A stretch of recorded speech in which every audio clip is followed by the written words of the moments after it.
안녕하십니까. 신의균 군사TV 디펜스 브리핑입니다.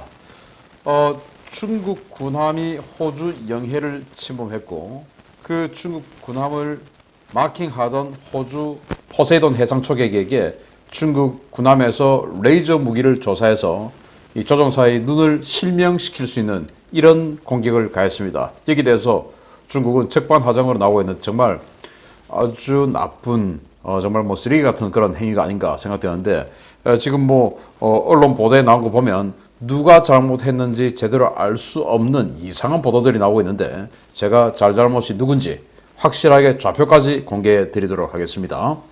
그리고 인도네시아가 우리 KFX 시제기 받아가고 하는 그런 공동 개발하고 있는데 돈은 안 주고 있죠. 그런데 유럽에서 아주 권위 있는 언론에서 인도네시아는 능력 없다, 안 산다 이런 보도가 나오는데 보겠습니다. 최근 프랑스의 라팔 전투기, 미국의 F-15EX 전투기와 같은 4.5세대 전투기를 구매한다고 발표한 인도네시아가 KFX 프로그램에서 이른바 기술 먹튀를 하려는 정황이 점점 더 분명해지고 있습니다. 유럽 외교 전문지가 인도네시아의 전투기 신규 도입은 라팔에서 끝날 것이라는 분석 기사를 내 주목됩니다.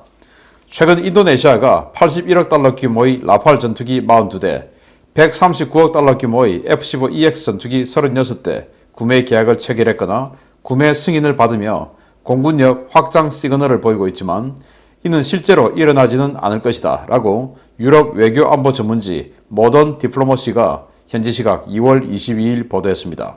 매체는 인도네시아 입장에서 프랑스의 라팔과 미국의 F-15EX는 성능만 놓고 보자면 모두 매력적인 대안이지만 두 기종을 모두 선택해 발표된 수량만큼 인수하는 것은 어려울 것이다 라고 운을 뗐습니다. 모던 디플로머시는 이번에 도입이 발표된 물량은 인도네시아가 기존에 보유하고 있던 전체 전투기 숫자를 합친 것보다 많다라며 인도네시아가 아무리 군사력을 확대한다고는 하지만 이처럼 많은 수량의 전투기를 동시에 구매하는 것은 현실적으로 불가능하며 두 가지 중에 한 가지 기종만 도입하게 될 것이다 라고 전망했습니다. 매체는 또 인도네시아는 이미 F-16과 수호이 27, 수호이 30을 모두 가지고 있는데 여기에 라팔과 F-15EX까지 더해지면 군수 지원은 대단히 어려워질 것이며 데이터 링크와 지휘 통제 시스템 등에서 심각한 문제가 생길 것이다 라고 지적했습니다.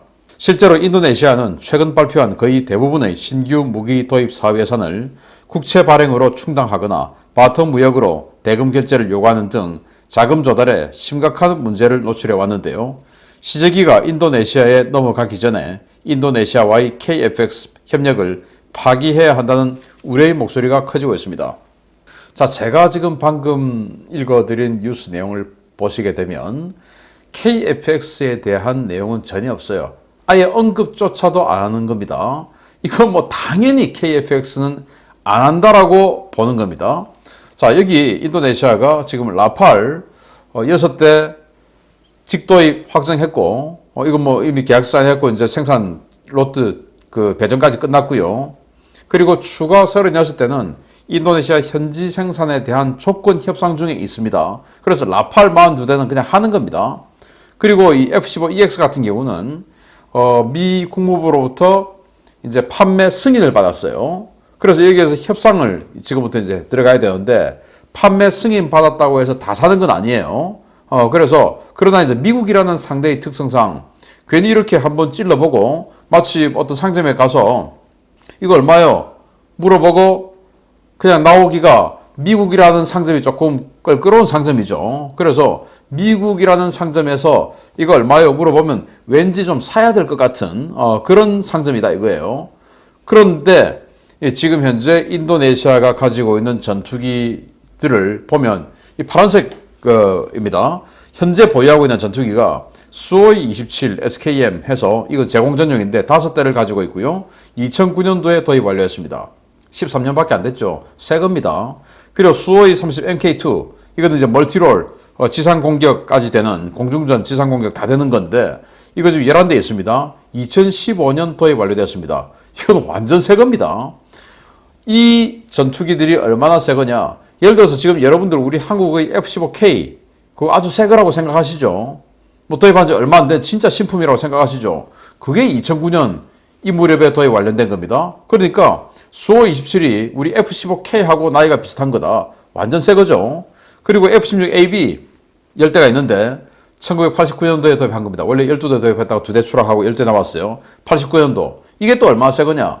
우리 한국 공군이 지금 충주에 있는 19전투비행단에서 운영하고 있는 F-16 있죠. CD형. 그거보다 더 새 겁니다, 이게. 그리고 F-16 CD형 이거 25대 도입해서 2대 추락하고 23대 남아있는데 2017년도에 도입 완료했습니다. 2017년도. 이거 우리 F-35 도입하던 그 시기예요. 이건 완전 새 거죠. 자, 그런데 이거 다 합해서 지금 인도네시아가 가지고 있는 공군 전투기가 49대입니다. 그리고 이 도입 시기를 보면 인도네시아가 2000년대 이후에 들어와서 과거에 썼던 구형 전투기를 대폭 대체하는 작업을 다 완료한 상태입니다. 그런데 추가로 지금 KFX 2000년대 중반에 KFX 같이 하기로 했죠.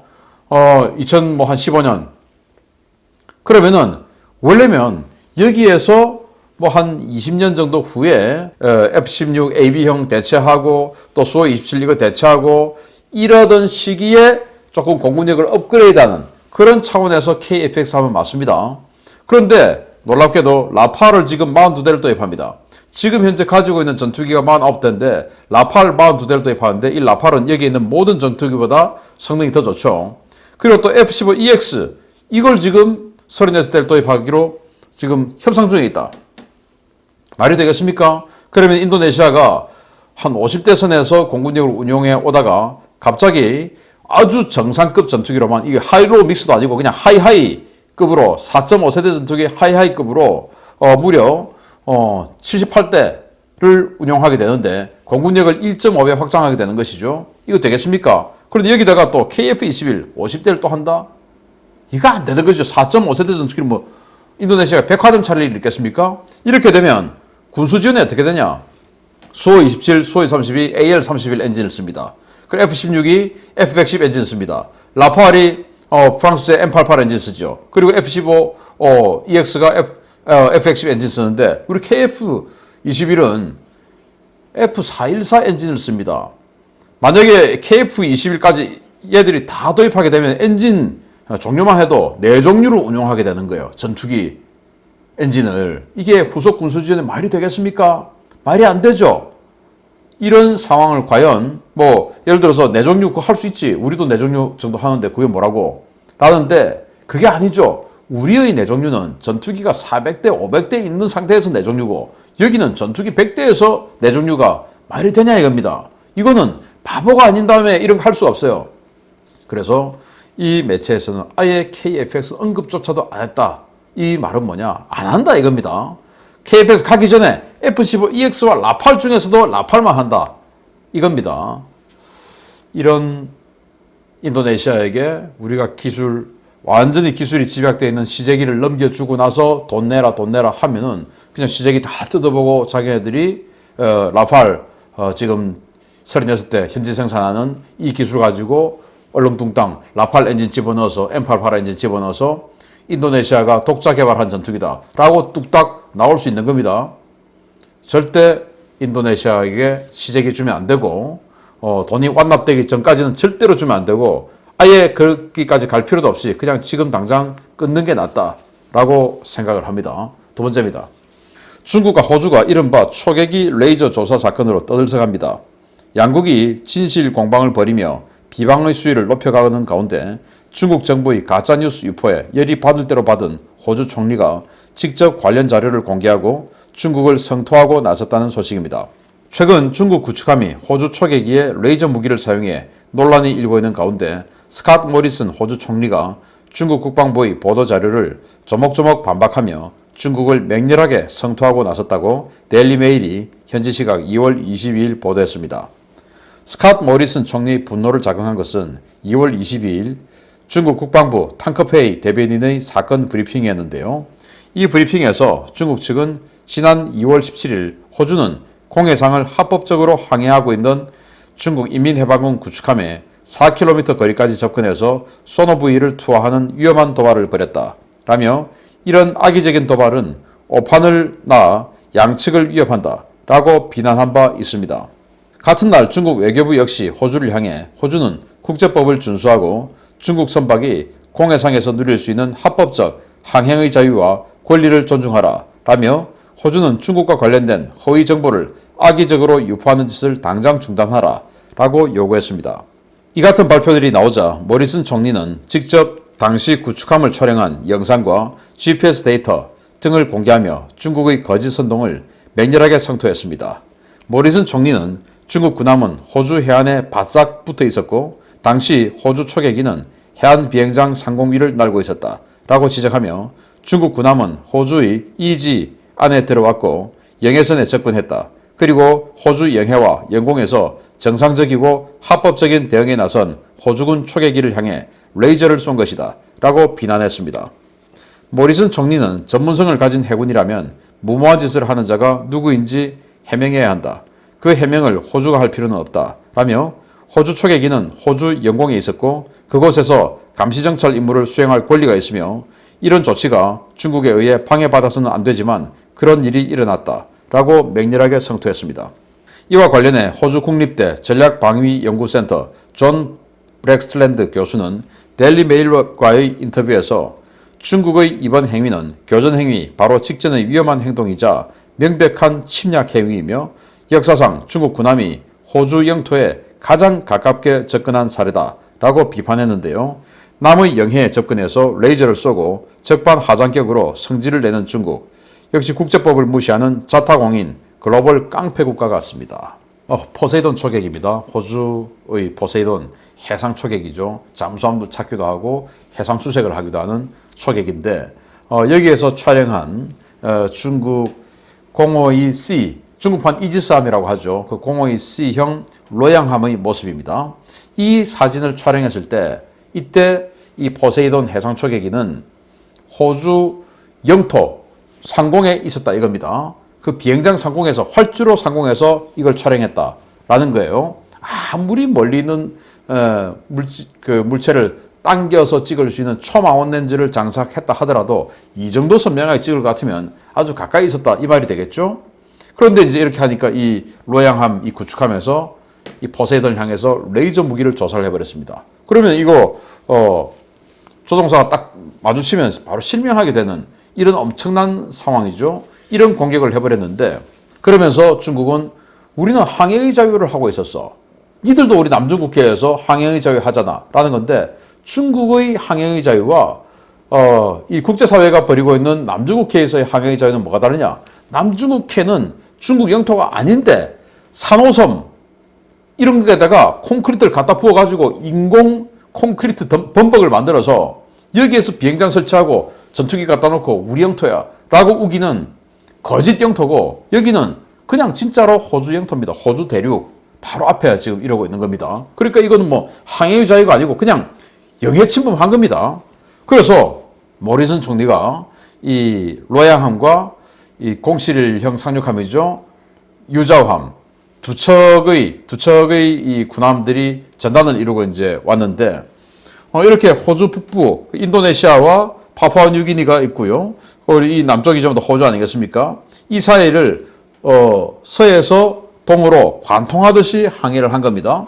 그래서 최초에는 이렇게 이제 인도네시아와 이런 쪽으로 인도네시아 쪽에 붙어서 항해를 하다가 여기 이 지점을 통과할 때 완전히 이제 호주 영해를 침범을 한 겁니다. 그래서 사진이 이렇게 지금 가깝게 호주 영토 내에서 가깝게 찍힐 정도로 통과를 한 겁니다. 그러면서 여기에 좌표가 있어요. 이거 모리슨 총리가 다 공개한 겁니다. 좌표가 북위 10325 그리고 동경 14231이라고 하는 곳인데 이 좌표를 제가 또 찾아봤습니다.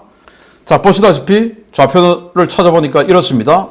바마가라고 하는 이 곳이 있고 반도의 끝자락이죠. 그리고 그 위에 모교섬, 서스데이 아일랜드 그리고 바투 아일랜드라고 하는 섬들이 있는데 이 바투 아일랜드와 모교섬, 서스데이 아일랜드라고 하는 이 섬들은 호주 땅이에요. 호주 섬입니다. 그래서 이 지금 유자함이 찍힌 이 곳은 바로 이 빨간 원 안인데 이 바마가라고 하는 이 반도의 끝자락에서 8.6km 지점이에요. 그래서 8.6km는 바로 코앞이죠. 영해가 12L이 20km, 22km 이 내가 영해니까 완전히 영해 안으로 쑥 들어온 겁니다. 그리고 이 바토 아일랜드, 서스데이 아일랜드 이쪽을 해서 다 연이어서 호주 영해 안이거든요. 이걸 그냥 관통해서 들어온 겁니다. 그 사진이 이렇게 찍힌 것이죠. 이 보십시오. 그냥 여기 밀림이 있고 그 밖에 군함이 가고 있는 바로 이 사진입니다. 얼마나 지금 가깝게 움직이고 있습니까? 이러고는 자신들은 아무 문제 없다라고 주장하는 이 중국의 뻔뻔한 적반하장. 야, 도대체 얼마나 거짓말하는 것에 대한 아무리 이 공산주의자들은 거짓말을 밥 먹듯이 하라 라는 교시를 받았다고 하지만 이렇게 거짓말에 대해서 아무 죄책감이 없는지 참 낯도 두껍기 정말 두껍다라는 생각을 해봅니다. 아무튼 이번 사안에서 중국은 결코 가까이 두어서는 안 되는 나라다. 그리고 결코 글로벌 리더가 될 수 있는 도덕성을 그런 자질을 가진 나라는 아니다. 라는 생각을 한 번 더 해봅니다. 호주 정말 분하겠습니다. 항해의 자유 지켜야 됩니다. 마치겠습니다. 감사합니다.